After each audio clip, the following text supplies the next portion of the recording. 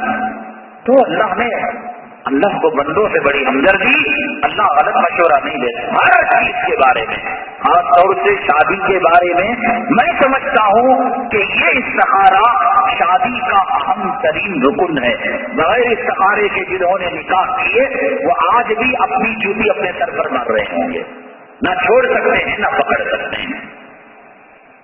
اور استخارے کے بارے میں طریقہ یہ ہے،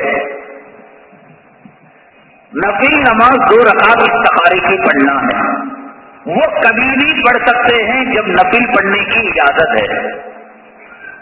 نفل کب نہیں پڑھ سکتے؟ عصر سے مغرب تک، اور فجر سے لے کر سورج نکل کر 20 منٹ ہونے تک، یہ 2 وقت چھوڑ کر کبھی بھی